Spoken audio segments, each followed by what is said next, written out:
The topic today, New York mayoral forecast, New Jersey governor's forecast, and by request, the California Prop 50 um, ballot initiative. Okay.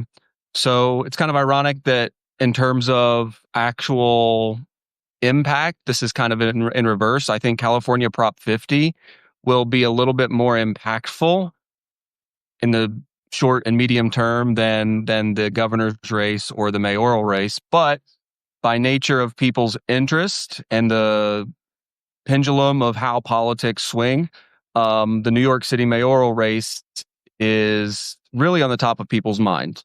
I'll start off by saying I know the quality at the bottom there is a little bit grainy. I'll explain what it all means here in a second. But the idea behind the New York City mayoral forecast, it's very different than a traditional U.S. election because there is that presence of Sliwa who has not dropped out and he's still campaigning. He's trying to win. I say he's trying to win. He's not really trying to win. He's trying to get as many votes as he can. But for whatever reason, he stayed in the race. The forecast strongly favors Mamdani. So if we zoom in here just a little bit, we are looking at about a 96% chance that Mamdani wins. Fortunately for Mamdani, this is not a runoff style election. This is a plurality wins election. If it were different, I ran some things on my end, he would only have about a 75% chance to win, but it doesn't matter. He has about a 96% chance to win. He is a very strong favorite in this election. If you look at the range of outcomes there, it is more likely than not that he wins by a comfortable margin, which I've defined as 10 or more. What's interesting about this race, and in my forecasts, don't just go over U.S. elections. I also do non-U.S. elections, Canada, Australia, Europe, South America, lots of other countries. Most other countries have a strong third, fourth, fifth party presence. Most U.S. elections do not. What's interesting about this is you can see with Sliwa bringing in a substantial portion of voters, the calculus is not necessarily how many votes will he get, because most votes that he doesn't get will slide in favor Cuomo. So you can see Cuomo's range is a little bit wider than Mamdani's, just because if Sliwa underperforms his number, those votes kind of nudge Cuomo's number up. And this will be the hardest forecast to explain just because there's more moving parts. But we can zoom in here. There's a low end finish line and a high end finish line. What a finish line is in any election is one of the hardest jobs of a forecaster to find, but it is almost never discussed as a serious metric. I've defined the finish line as the percentage of votes a candidate needs to guarantee victory. Now, when I bring this up to people, they're like, oh, it's 50%. If you get 50%, you win. Not exactly. Because if a third party wins any votes whatsoever, even if it's just 1%, the finish line is no longer 50%. You can guarantee victory at 49.5%. So if you go to the low end of Sliwa votes, if he gets, say, 10%, 8%, well, that moves the finish line still well short of 50%. So my low-end finish line, the lowest possible number of votes to guarantee victory is around 41%. The high-end finish line is around 46.5%, I believe, 47%, something like that. You can see my median here, and I put the medians on there just for clarity. The medians are not a projection. It's very important that I mention this to people when I talk about numbers and probability, is that medians are not projections. Medians are just the midpoint of the data, of the range of possible outcomes. And you can see for Mamdani, the midpoint might be 49%, but it is more likely than not that he does not get, say, 48 to 51%. Just because no one can know within that narrow of a range what a candidate will get. It's the same thing when we do sports forecasting, when we do any number of human performance forecasting. The median is a very important point to find, but it is not a projection. Okay. This is true for all of my forecasts.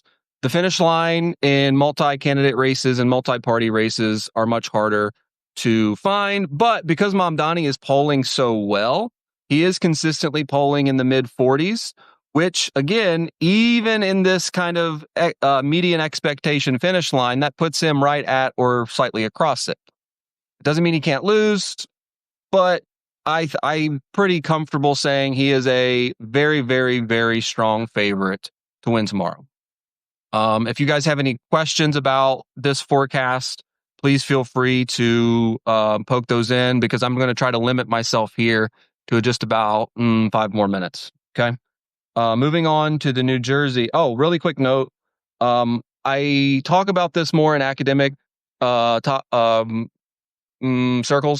but there's a dimensionality problem when we go from a forecast, or sorry, from a poll to an election result.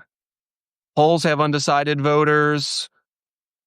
Elections don't. They can't. So I ask people, how many dimensions is this? These are triangles. They're two-dimensional. But when we try to summarize poll accuracy, we do it like this.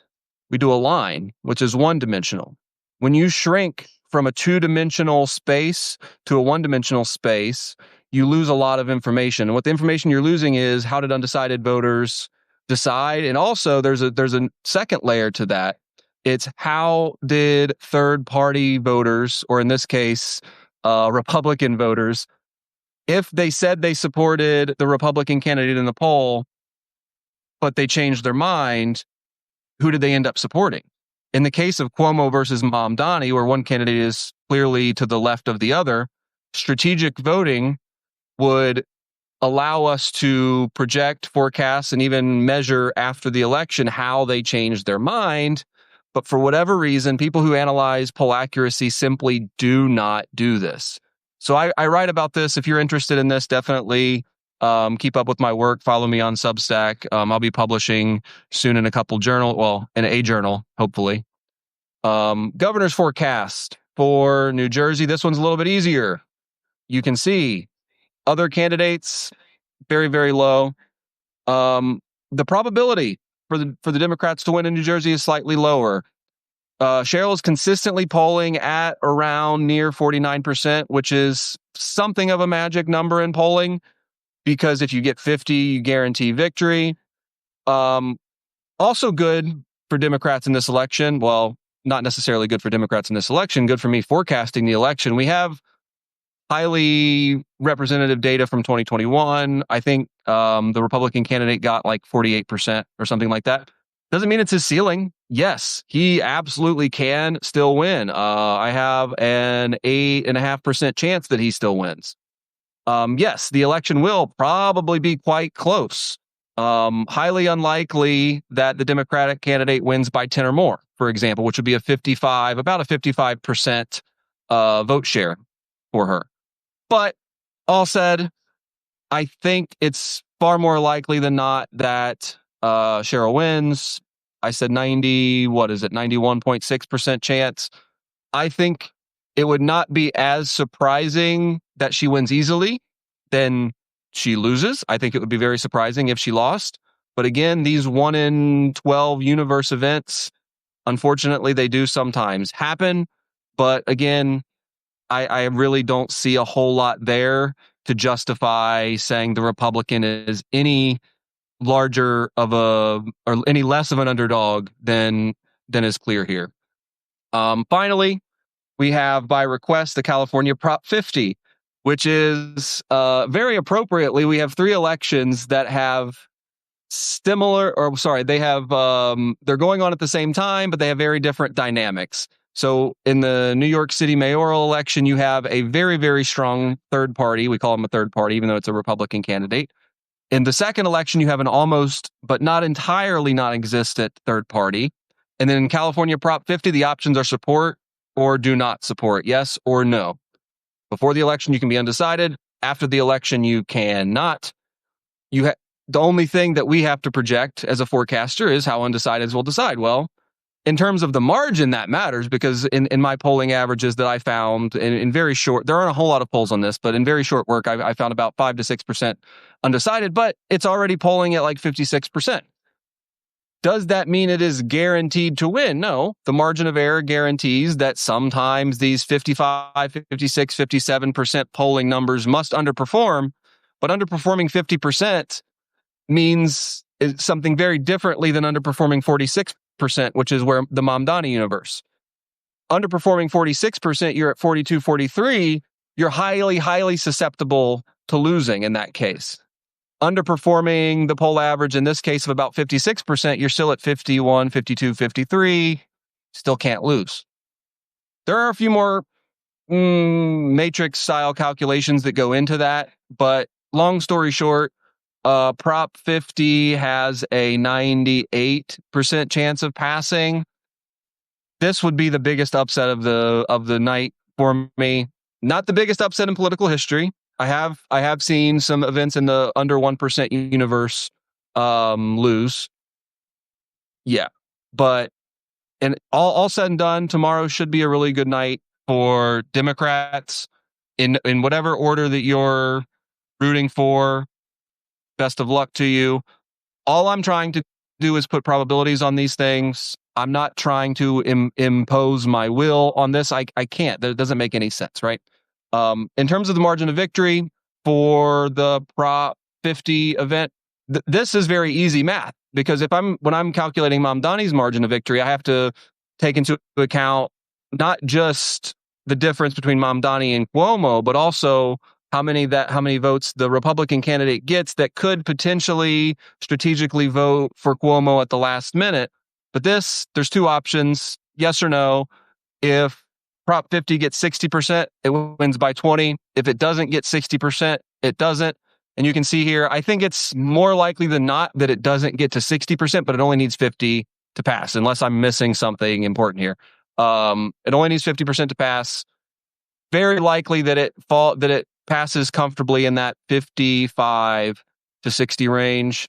Keeping it short today. I'll be posting a full write-up here shortly. Thanks everyone who joined. Talk soon.